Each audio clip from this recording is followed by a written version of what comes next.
तो जो आज डाइपोल मोमेंट में हम लोग पढ़ेंगे, डाइपोल मोमेंट पहले किसको कहते हैं, मतलब क्यों जरूरत है हमें डाइपोल मोमेंट पढ़ने की। तो to find percentage of ionic character, to find percentage of ionic character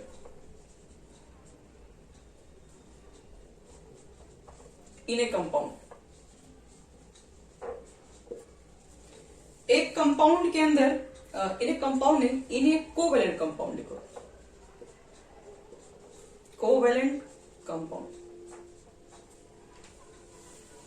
सबसे पहले तो एक बात याद रखिए कि कोवेलेंट कंपाउंड है तो इसका मतलब ये नहीं है कि उसमें आयनिक नेचर ही नहीं है, और कोई भी कंपाउंड पूरी तरीके से 100% कोवेलेंट नहीं होता है, और कोई भी कंपाउंड पूरी तरीके से आयनिक भी नहीं होता है, दोनों नेचर रख सकता है। तो हमें क्या मालूम करना है, कितना कम है कितना ज्यादा, हम यही मालूम कर सकते हैं। परसेंटेज आयनिक कितना है, 100% तो कोई होता ही नहीं है, ना पूरी तरीके से कोवेलेंट और ना ही पूरी तरीके से आयनिक। तो 100% नहीं फाइंड कर सकते, लेकिन एक मैक्सिमम अमाउंट तो निकाल सकते हैं ना कि परसेंटेज में आयनिक ज्यादा है, कोवेलेंट ज्यादा है।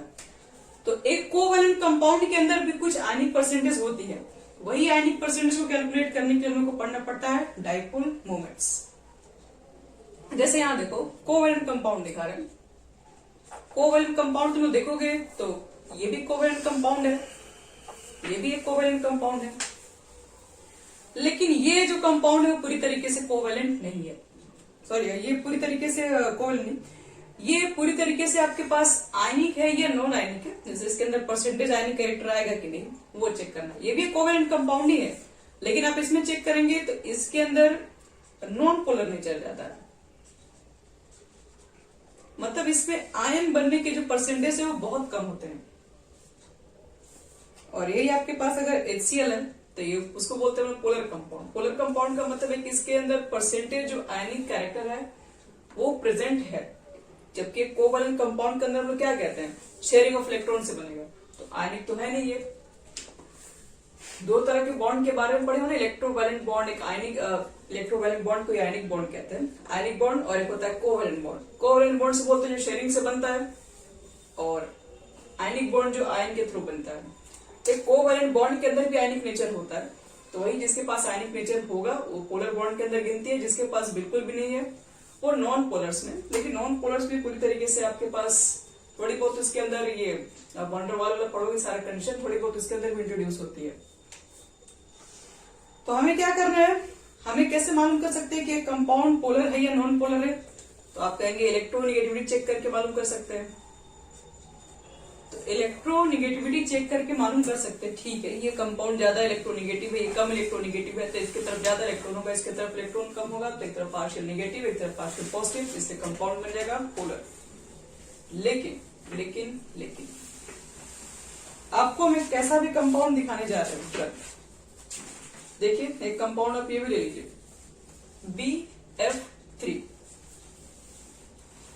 BF3 तुम कंपाउंड ले तो लोगे, यहाँ पे बोरोन है, 3 फ्लोरीन है, 1 2 3, मोर इलेक्ट्रोनेगेटिव फ्लोरीन है, तो इसकी तरफ इलेक्ट्रॉन अपनी तरफ अट्रैक्ट करेगा, तो negative charge negative charge negative charge, और यहाँ पर हो जाएगा पॉजिटिव चार्ज। और एक्चुअल जब इसका हम प्रैक्टिकल कंक्लूजन करते हैं तो पता चलता है कि ये पोलर कंपाउंड है ही नहीं, ये एक नॉन पोलर कंपाउंड है। तो मोर इलेक्ट्रोनेगेटिव तो यहां पर भी है, फिर इस कंपाउंड का नॉन पोलर होने का क्या रीजन हो सकता है। तो इसलिए आप एक इलेक्ट्रोनेगेटिव देख के डिसाइड नहीं कर सकते हैं कि किस कंपाउंड के अंदर पोलर नेचर होगा और किस कंपाउंड के अंदर नॉन पोलर नेचर है। सिर्फ इलेक्ट्रोनेगेटिविटी फैक्टर नहीं है, अगर इलेक्ट्रोनेगेटिव फैक्टर होती तो फिर ये कंपाउंड पोलर होना चाहिए था। क्यों? क्योंकि चार्जेस है, फ्लोरीन ज्यादा इलेक्ट्रोनेगेटिव बोरोन से कहीं ज्यादा है। तो अब हम लोग को इसी चीज को समझने के लिए क्या पढ़ना पड़ता है, डाइपोल मोमेंट को पढ़ना पड़ता है। डाइपोल मोमेंट पढ़ेंगे तभी समझ में आएगा कि कंपाउंड ये नॉन पोलर क्यों है। तो चलो ये तो हो गया कि डाइपोल मोमेंट क्यों पढ़ना है। अब डाइपोल मोमेंट क्या होता है उसको देख लेते हैं।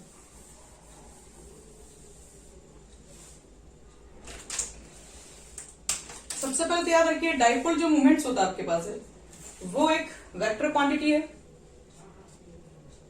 It is a vector quantity.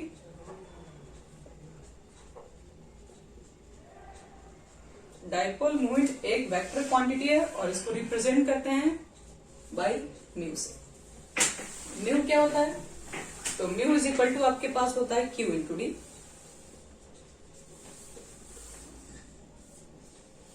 Q क्या है? Charge on any atom. आप जो कोवेलेंट कंपाउंड लिए हैं उसके ऊपर जो चार्ज है। और डी क्या है? डी होता है आपके पास है इंटर न्यूक्लियर डिस्टेंस। आप जब दो एटम ले रहे होंगे तो दोनों के न्यूक्लियर डिस्टेंस ले लो, उसके बीच का डिस्टेंस होगा ये। सपोज कि आपके पास अगर HCl है जिसके बीच में आपने कोवेलेंट बॉन्ड बनाया है, तो कोवेलेंट बॉन्ड बनाओगे तो हमें तो पता है कि Cl is more electronegative than hydrogen, तो इसके ऊपर नेगेटिव चार्ज, इसके तरफ पॉजिटिव चार्ज।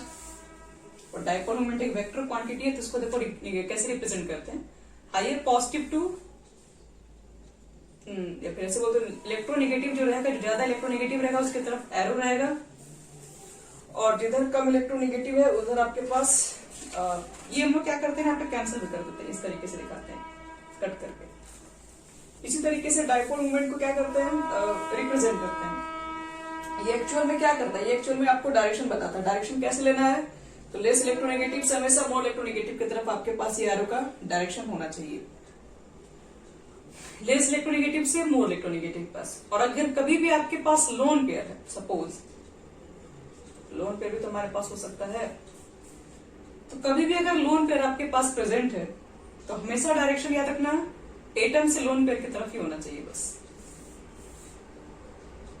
क्यों? क्योंकि इलेक्ट्रॉन है, इलेक्ट्रॉन ज्यादा नेगेटिव होता है, इसलिए जहां पर आपको लोन पेयर, मान लो दो लोन पेयर है, इधर एक एटम इसका लोन पेयर इधर है, तो उसका डायरेक्शन इधर सही होगा, जहां उसका लोन पेयर प्रेजेंट होगा वहीं पर। तो हम लोग क्या निकालते हैं, म्यू निकालते हैं। अब म्यू की वैल्यू कुछ ना कुछ तो निकलेगी बाहर। तो मान लो हम लोग सॉल्व किए कोई भी एटम को लेके, कोई कंपाउंड्स को लेके, और म्यू की वैल्यू मान लो आ गया 0। अगर म्यू की वैल्यू अब हो जाएगी 0, तो इसका मतलब ये होगा आपके पास कि जो इसका नेट डाइपोल मोमेंट है मतलब 0 है। इसका मतलब है कि जो कंपाउंड है पूरी तरीके से वो आपके पास पोलर है, सॉरी पोलर करें, नॉन पोलर है। अगर म्यू नेट यानी कि टोटल डाइपोल मोमेंट अगर 0 नहीं आया, नेट डाइपोल मोमेंट 0 अगर नहीं है, तो आपका कंपाउंड होगा पोलर।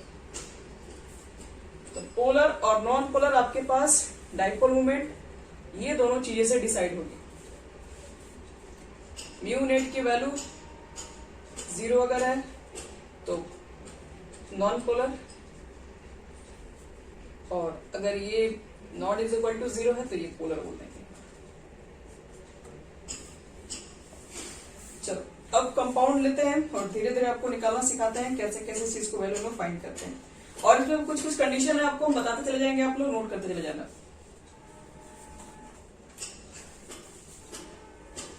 देखिए अगर आप कोई कॉम्पिटिशन निकालते हैं तो सबसे आसान आपके पास है नंबर उठाने का यही जरिया इनऑर्गेनिक से। इनऑर्गेनिक में ना रिएक्शंस है ज्यादा, इनऑर्गेनिक में ना आपके पास कोई न्यूमेरिकल्स है, बस यही सब थ्योरेटिकल चीजें हैं जो कि आपको एक्सेप्शनल बहुत चीजें याद रखनी पड़ती है और उससे ज्यादा क्वेश्चंस बनते हैं। तो इससे ज्यादा तुम लोग क्या करें, इससे अधिक आप क्वेश्चन ट्राई कर सकते हैं एग्जामिनेशन वगैरह में। तो ये तो हमारा हो गया। अब आपको बताते हैं कि एक एक कंडीशन पे क्वेश्चन आते चलते हैं। पहला कंडीशन हमारे पास है, पहला कंडीशन लेके चल रहे हैं, if the molecule contain no lone pair. आपको केस फर्स्ट होगा, एक molecule contain no lone pair and all the bonds are same.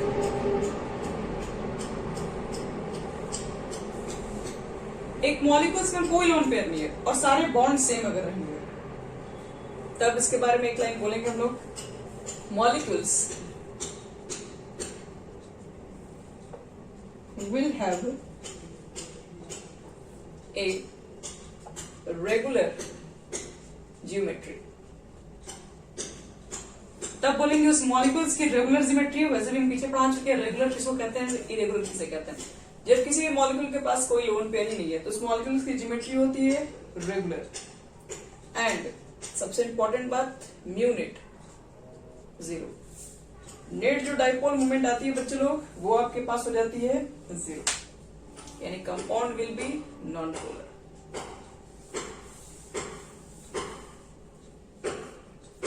Compound will be non polar.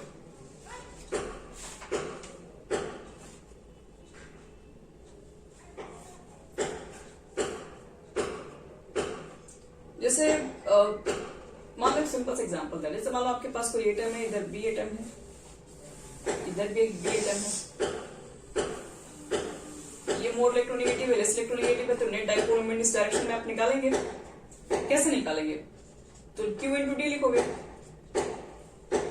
Charge of atom, तो मान लो आप इस एटम के चार्ज रखोगे, मैग्नीट्यूड रखना होता है, पॉजिटिव नेगेटिव आपको मैग्नीट्यूड के फॉर्म में लिखना होगा। तो इधर 5 माइनस, इधर 5 प्लस होगा, तो इसलिए मैग्नीट्यूड करो, तो यहाँ पर कुछ चार्ज ऑफ एटम रखोगे। डी क्या रखोगे, दोनों इंटरमीडिएट के बीच का डिस्टेंस यहाँ पर रखोगे। दोनों का जो वैल्यू होगा, तो ये क्या होगा, ये तो इस डायरेक्शन में है और इसके तुम जाओगे अपोजिट डायरेक्शन में। तो इसी का तुम जब अपोजिट, चूंकि वेक्टर क्वांटिटी है तो इधर से अगर वैल्यू मान लो निकल के कुछ आ रहा है, इसका वैल्यू, इसको हम रिप्रेजेंट करते हैं, मैग्नेटिक मोमेंट को हम लोग डी बाई से इंडिकेट करते हैं। वैसे तो कूलम मीटर होगा, कूलम और मीटर, लेकिन उसका जो आपके पास एसआई यूनिट वगैरह लिखा जाता है वो कूलम मीटर को डिवाई भी बोलते हैं, DEBY डी में लिखा जाता है मैग्नेटिक मोमेंट को। तो यहां से मान लो कि वैल्यू निकाल के लाते हो 5, तो ये चीजें तो भी तो सेम है, एटम भी वही है, ये भी वही एटम है, चार्ज भी सेम ही निकल के यहाँ पर आएगा, डिस्टेंस भी उतना ही होगा, सब कुछ सेम रहेगा। लेकिन वेक्टर क्वांटिटी होने की वजह से ये अगर इसका वैल्यू 5 डिवाई है तो ये -5 डिवाई हो जाएगा, और ये दोनों एक दूसरे को कैंसिल कर देंगे, जिसकी वजह से आप नेट डाइपोल मोमेंट जब निकालेंगे तो इसका पॉजिटिव और इसका सेम वही चीज नेगेटिव, दोनों को ऐड करके टोटल हो जाएगा 0। तो 0 हो जाएगा तो ज्योमेट्री आपकी नॉन पोलर हो जाएगी। लेकिन अगर मान लीजिए ऐसा भी कंडीशन होगा जिसमें आपके पास नेट डाइपोल मोमेंट 0 ना हो, जैसे कोई एक आपका इस एटम इस डायरेक्शन में जा रहा है, दूसरा आपके पास इस डायरेक्शन में जा रहा है, इसका नेट डाइपोल मोमेंट इस डायरेक्शन में है, इसका नेट डाइपोल इस डायरेक्शन में है, तो आप इस कंडीशन में क्या करोगे, और दोनों के बीच का एंगल मान लो थीटा है, तो इस कंडीशन में हम लोग क्या करते हैं, इसका रिजल्टेंट निकालते हैं। ये दोनों का रिजल्टेंट निकालेंगे, कितना होगा फाइनल। रिजल्टेंट कैसे निकालते हैं, ये पढ़े होगे तुम लोग फिजिक्स वगैरह में, T1 स्क्वायर करके निकालते हैं, P2 स्क्वायर निकालते हैं, दोनों के बीच का एंगल 2 T1 P2 cos का लिखा जाता है। तो फिर उस तरीके से कैलकुलेट करेंगे। बट हम लोग पढ़ रहे केमिस्ट्री तो इसकी रिक्वायरमेंट्स नहीं होती है, हम लोग थोड़े आइडिया आपको बता देंगे कि ये सब के बिना भी कैलकुलेशन के हम लोग बता सकते हैं कि कंपाउंड्स पोलर होगा कि नॉन पोलर होगा, मैग्नेटिक मोमेंट का वैल्यू 0 होगा या नहीं होगा। हमको सिर्फ पीछे से मतलब है पोलर है या नॉन पोलर है, 0 होगा या नहीं होगा। तो यहाँ पर चेक कर लो, इसको देख के तो मालूम कर ही सकते हैं ना। अगर एक मॉलिक्यूल्स की रेगुलर ज्योमेट्री है, मतलब नो लोन पेयर है, अगर कोई लोन पेयर नहीं है तो आप डायरेक्ट उसका मैग्नेटिक मोमेंट 0 लिख सकते, मैग्नेटिक मोमेंट करें डाइपोल मोमेंट 0 लिख सकते हो और कंपाउंड को नॉन पोलर लिख सकते हो, नो प्रॉब्लम। पहला क्वेश्चन हम आपके का लेते हैं BF3। BF3 अगर आप ले लोगे इसका और पूछा जाए बताओ कि इस कंपाउंड में पोलरिटी नेचर है या नहीं, तो पहले एक काम करो, इससे बताओ कितना लोन पेयर है कितना बॉन्ड पेयर है। लोन पेयर बताइए, बॉन्ड पेयर बताइए।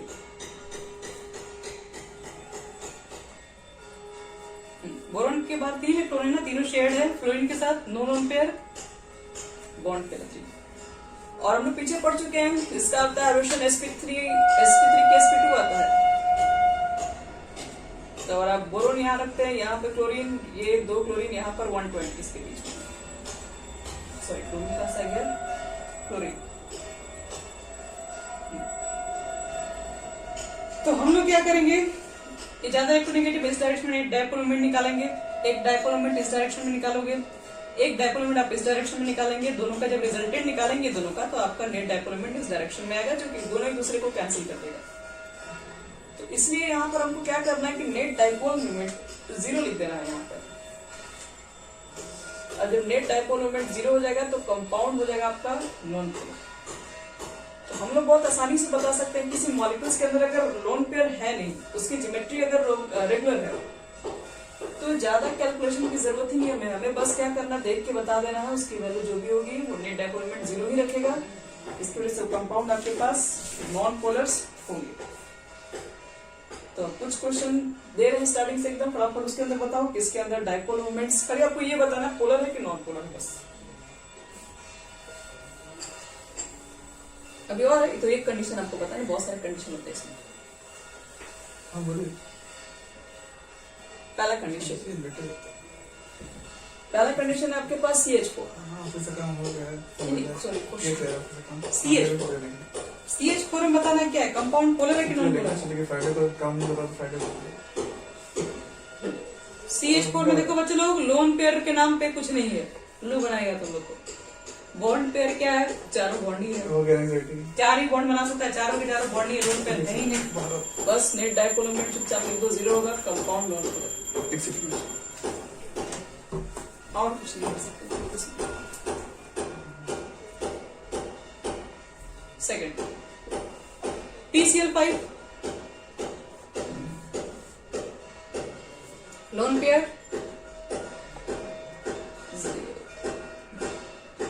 बस खत्म। जब बॉन्ड, जब इलेक्ट्रॉन एक्स्ट्रा है ही नहीं, सब एक दूसरे को कैंसिल कर देगा।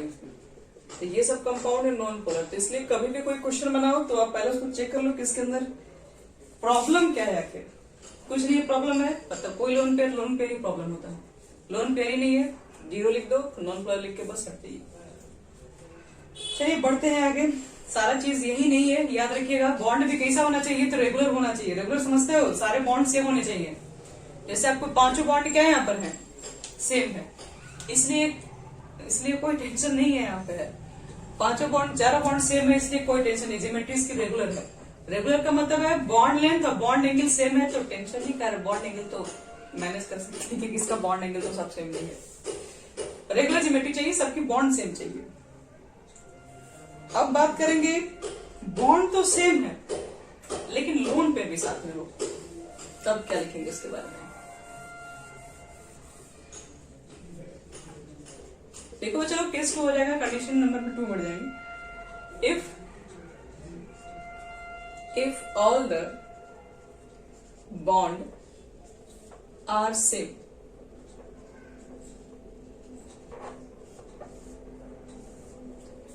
बॉन्ड तो हो गया बच्चे लोग सेम, क्या कीजिएगा, तो क्या करेंगे क्या, बट लिख दो LP आर प्रेजेंट।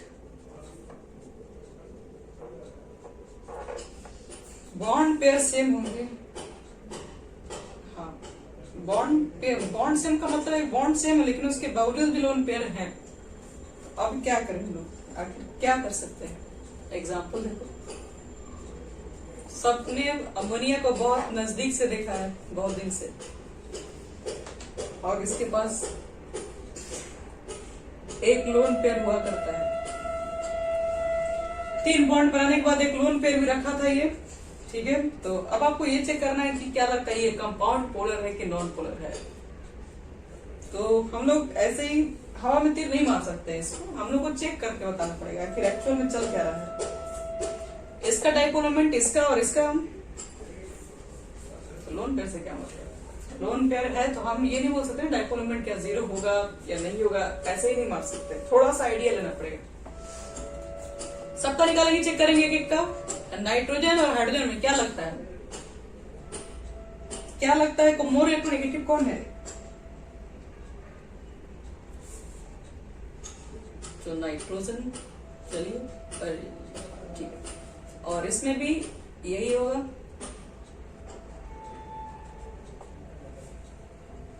और इसमें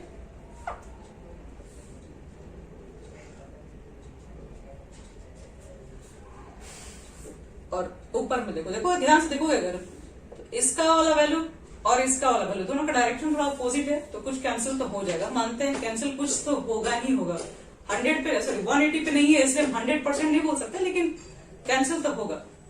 लेकिन यहाँ पे थोड़ा चेक करो, एक दूसरे को ये कैंसिल करने के लिए तैयार है। ये तो है, लेकिन ये लोन पेयर है और ये एटम है, तो आपको बताया था एक बार, एटम और लोन पेयर रहेगा तो डायरेक्शन किधर रहेगा? डायरेक्शन हमेशा आप लोन पेयर की तरफ करेंगे, इलेक्ट्रॉन की तरफ। तो इसका नेट डायपोल मोमेंट निकलेगा कुछ। तो क्या लगता है, ये तो भले कैंसिल कर देगा, लेकिन ये एक ही डायरेक्शन में जा रहा है। अगर ये 3 जा रहा है, इधर 2 आ रहा है, तो कुल मिला के 5 हो जा रहा है, मतलब 0 नहीं हो रहा है। 0 होने के लिए तो कैंसिल करना चाहिए था इसको।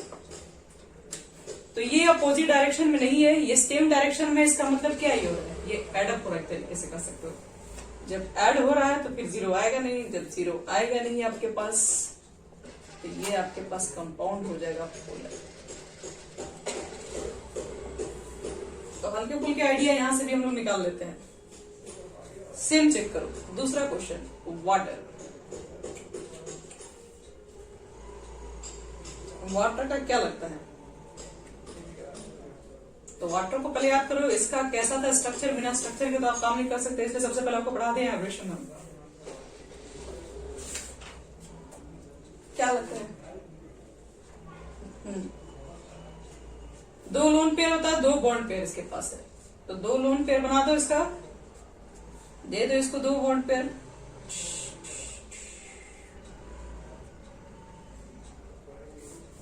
दो आपका हो गया लोन पेयर, 2 हो गया बॉन्ड पेयर। क्या लगता है, एक अंदाजे से क्या लग सकते हो कि ऑक्सीजन ज्यादा इलेक्ट्रोनेगेटिव है, इसके तरफ जाएगा, और ये है इसका लोन पेयर है, तो इसका डायरेक्शन तो लोन पेयर की तरफ ही रहेगा। इसमें निकाल लो और इसका निकाल के चलो।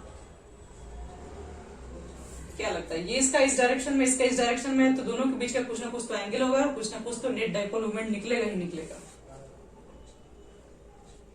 तो कंपाउंड्स आपका पोलर ही आएगा। तो नेट डायपोल मोमेंट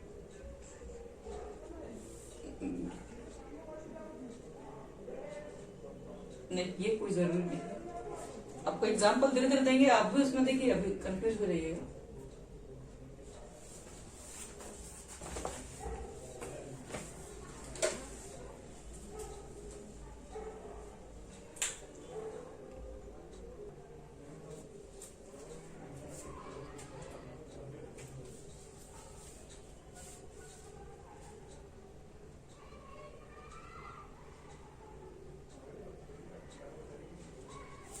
यहाँ देखो, आप सिर्फ लोन पेयर को देख के नहीं बता सकते हैं, कुछ ऐसे भी क्वेश्चन मिलेंगे आपको जो लोन पेयर में रखने के बावजूद भी इसका नेट डायपोल मोमेंट 0 हो जाता है। तो नॉट इज इक्वल टू 0 लिख दिए, नॉट इज इक्वल टू 0 है तो ये आपका नॉन सॉरी पोलर है।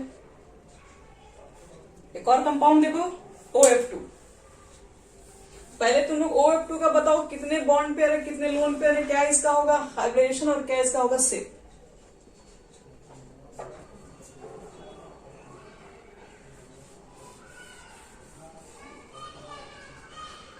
sp3 और शेप कैसा होगा?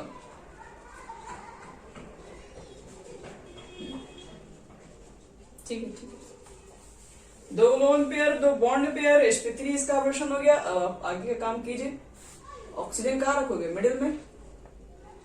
2 फ्लोरीन आएगा, लेकिन तो फ्लोरीन आएगा तो क्या ज्यादा इलेक्ट्रोनेगेटिव तो फ्लोरीन है। अब आपका डायरेक्शन चेंज होगा,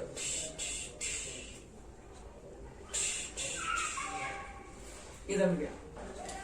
इधर क्या लगता है, ये लोन पेयर इधर क्या था, मेरे तरफ जाएगा सर, ये कहता है मेरे तरफ जाएगा। तो क्या लगता है बच्चे लोग, क्या बोलना चाहोगे? नेट डायपोल मोमेंट, ये इधर से गया उतना उधर से गया, इधर से गया वो उधर से गया, net dipole moment not is equal to 0। Found हुआ पोलर, फिर से पोलर आएगा। कहोगे 0 क्यों नहीं हुआ है, तो हम कौन आपसे कहा है कि इसका जो इलेक्ट्रोनेगेटिविटी है वो फ्लोरीन के इतना है? इलेक्ट्रॉन है, दोनों कैसे सेम हो सकता है? तो ऐसा कोई कंडीशन नहीं है, ये कंपाउंड पोलर आपका होगा।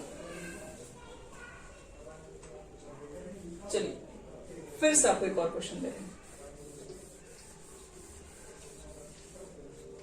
एक और क्वेश्चन XeF4। पहले इस कंपाउंड में lone pair, bond pair, hybridisation, geometry सब बताइए, उसके बाद आप क्वेश्चन बनाइए।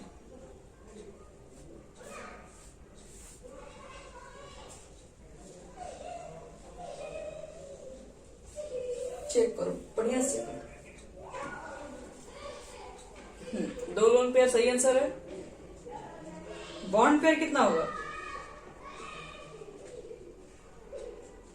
4 बॉन्ड पेयर, 2 लोन पेयर, तो 6 हो गया। 6 के लिए sp3d2 आता है ना।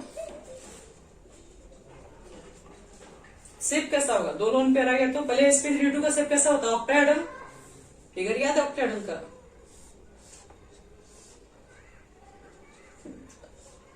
लेकिन ऊपर नीचे 2 तो हो गया लोन पेयर। एक ऊपर लोन पेयर आ गया है, एक लोन पेयर आपका नीचे। ये दोनों लोन पेयर हो गए, बाकी यहाँ पे फ्लोरीन संभाल लिया सब। तो जेनॉन फ्लोरीन में ज्यादा इलेक्ट्रोनेगेटिव सोचना ही नहीं है, फ्लोरीन ही है। इधर ही भेजो, इधर ही भेजो।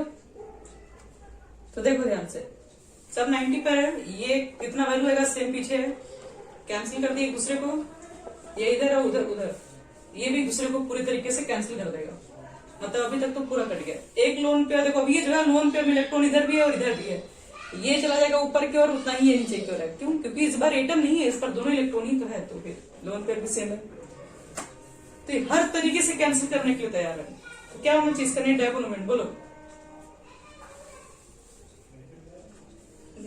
इस बार नो डाउट है, इस बार ये 0 ही होगा। तो ये आपका ज्योमेट्री होगा, नॉन पोलर। सर ज्योमेट्री करेंगे तो ध्यान रखिएगा, इसको भूलिएगा मत। एक और क्वेश्चन देख लो। BrF5 है, सॉरी BrF5 नहीं, BrF3 है। पहले देख लो इसका ज्योमेट्री क्या होगा, लोन पेयर कितना, बॉन्ड पेयर कितना, स्ट्रक्चर बनाइए और इधर उधर कटाइए, फिर आइए देखिए क्या होगा।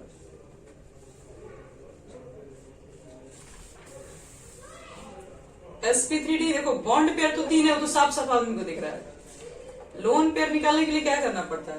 तो 7 था बाहर, 3 बॉन्ड बना लिया, 4 बचा है, लोन पेयर 2। तो हाइब्रिडेशन निकालोगे तो sp3d आएगा।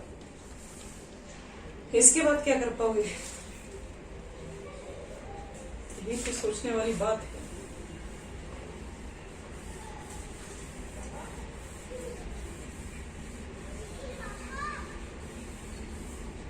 लोन पेयर कहाँ रखना है?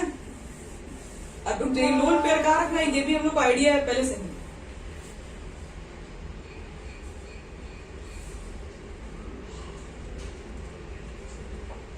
ठीक है,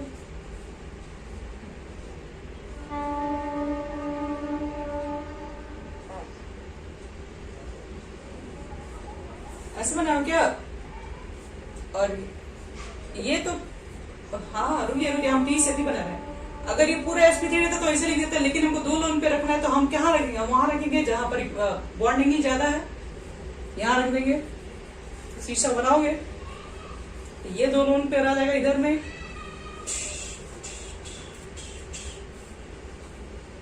तो ये वाला इधर खींच लिया, ये वाला इधर खींच दिया और ये वाला इधर खींच दिया।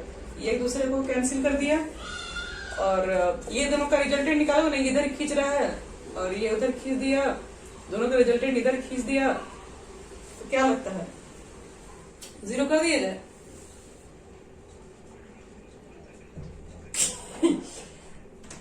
अरे नॉट इज तो जरूरी है ये नहीं है, 0 इवेंट नहीं करेगा। इलेक्ट्रॉन और फ्लोरीन को बराबर मत समझो बस। कंपाउंड यहाँ पर पोलर ही बनेगा। और खतरनाक एक और क्वेश्चन दे रहे हैं, HCF2।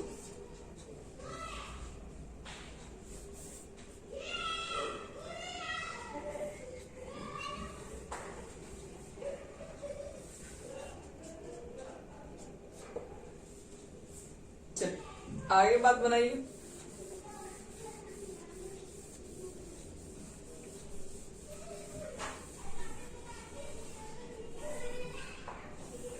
बस खाली खाली आप बोलिए बस, पोलर है कि नॉन पोलर है, बाकी संभाल लेंगे हम। मतलब वो नॉन पोलर है, मतलब चार्ज नहीं इस पे आएगा।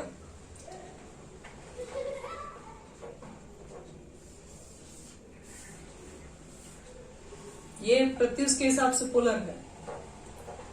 Polar white Pratyush.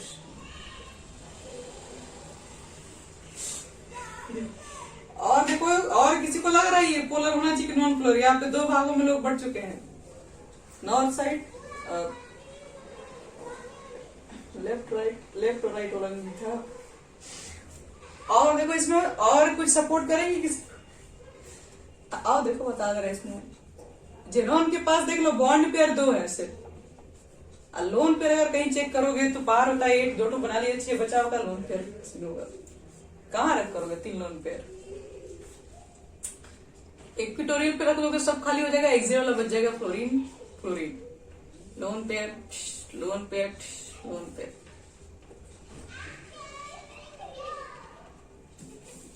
अब ध्यान समझना इसका, इधर गया, ये इधर गया, ये इधर गया, रिजल्टेंट इसके डायरेक्शन में नहीं आएगा, ये इधर जाएगा और ये इधर जाएगा। तो ये कैंसिल कर दिया, इसका रिजल्टेंट जब निकालोगे तो इसको कैंसिल कर देगा पूरा। तो ले देखिए फाइनल इसका नेट डायपोल मोमेंट होना चाहिए 0, और 0 होगा तो compound will be non polar. क्या कंपाउंड जो होगा वो नॉन पोलर ही होगा। तब क्या देखिए एटम से कंपेयर ही नहीं हो रहा, लोन पेयर से कंपेयर हो रहा है। बात समझो गहराई में जाके। इस बार तो हम बॉन्ड ही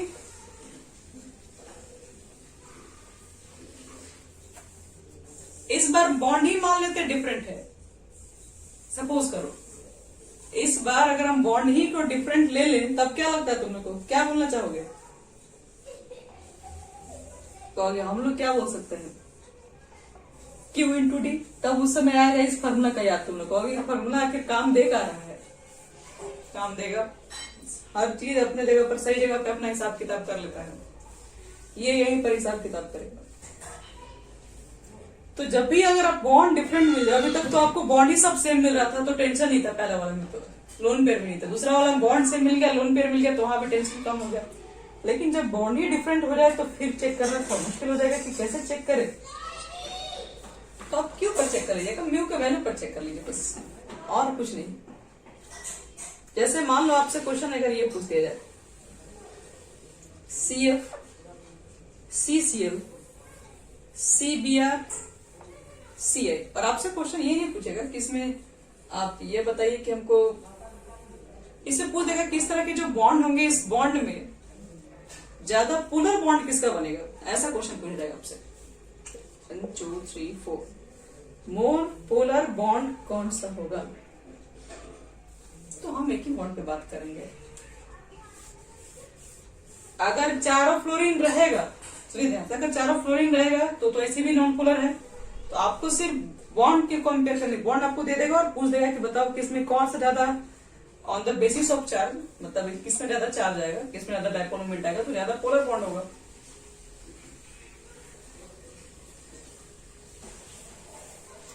यही सोच समझ के जवाब देना है।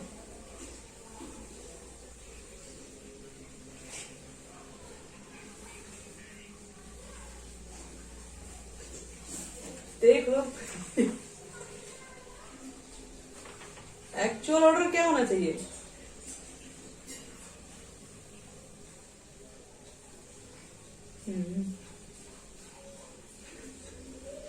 तुम लोग सिर्फ एक ही चीज पर ध्यान दे ही रहे हो, पूछो क्या? तुम सिर्फ चार्ज पे ध्यान दे रहे हो। तुम भूल गए हो कि इसके बीच में कुछ डिस्टेंस भी बड़ा फैक्टर रोल निभा रहा है। तो इस पे चार्ज कम हो जाएगा। तो चार्ज को बुला जा रहे हो क्या उसको देखने में? चार्ज भी देखना है और बॉन्ड डिस्टेंस को भी देखना उसको है। तो कहना चाहते हैं थोड़ा सही सही। आप सिर्फ एक ही चेयर से खाली देख रहे हैं कि पोलर कौन सा है, तो खाली देख रहे हो कि चार्ज ज्यादा इलेक्ट्रोनेगेटिव तो ज्यादा चार्ज आएगा, ठीक है, लेकिन डिस्टेंस भी तो कम होगा ना। ये भी तो ध्यान दो, दोनों का प्रोडक्ट पे चेक करना पड़ता है हमें। तो जब चार्ज फैक्टर देख करेंगे तो क्या करोगे? जब चार्ज फैक्टर के हिसाब से देखा जाए तो क्या कहा जाएगा बोलिए? CF, अभी हम चार्ज लिखे हैं, आंसर नहीं लिखे हैं। CBr और सीबीआई मतलब सीआई। ये हो गया चार्ज फैक्टर के अनुसार। और अगर बॉन्ड लेंथ के हिसाब से अगर देखा जाए तो इसमें क्या देखना है, सीआई सबसे ज्यादा होगा।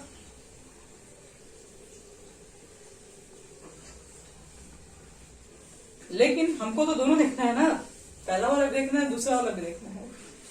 तो तुम्हें क्या लगता है, ना ये होगा इधर से ना ये होगा इधर से, दोनों नहीं होगा। इस पे डिस्टेंस कम है, इस पे चार्ज कम है, तो फिर कौन होगा, बीच वाला, बीच वाला होगा।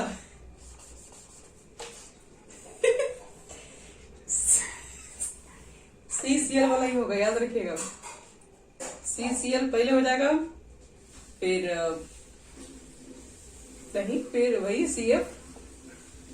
चार्ज ज्यादा लिया, भुला गया क्या, चार्ज भी है इसके पास बड़ा फैक्टर। चार्ज का फायदा क्या होता है, चार्ज का फायदा है तभी तो सेकंड नंबर पे आ गया, डिस्टेंस कम लेके भी। तो ये है तुम्हारा असली इसका आंसर। इस क्वेश्चन में जानते हो क्या दिया जा सकता है, हाँ उसके हिसाब से देखा जाए, इसके पास चार्ज ज्यादा है, इसके पास डिस्टेंस ज्यादा है, तो Cl के पास चार्ज है। हाँ लेकिन चार्ज ज्यादा है ना इसका, कोई तो करे चार्ज चार्ज ना कम है।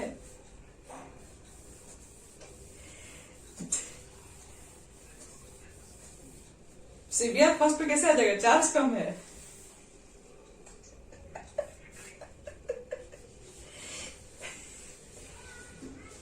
दोनों चीज पे ध्यान दो, खाली एक तुम देख के बोल रहे हो।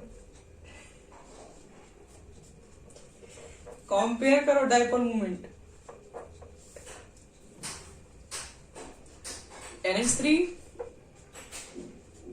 PH3 NF3। चलो इसे बताओ किसका ज्यादा डायपोल मूवमेंट होगा, लिख दे रहा हूं, रुको तुमको दे रहे क्वेश्चन, देखो तुम लोग क्वेश्चन और दे दे रहे हैं, अगला बैच का टाइम स्टार्ट। और क्वेश्चन लिख लो तुम लोग, लिखने के बनाने के लिए घर पे। H2O H2S, नेक्स्ट क्लास में ये आपको बना के देना है। HF H2O। और चौथा क्वेश्चन एनसीईआरटी में पूछा गया, इसमें क्या बोलते ऑर्गेनिक केमिस्ट्री में, CH3Cl CH2Cl 2 CHCl3 और CCl4। चलिए पूरा एकदम जितना दिमाग लगाना लगा लो उसमें, लेकिन चारों का आंसर देना है तुम लोगों को। हाँ उसमें तो NF3 ही है।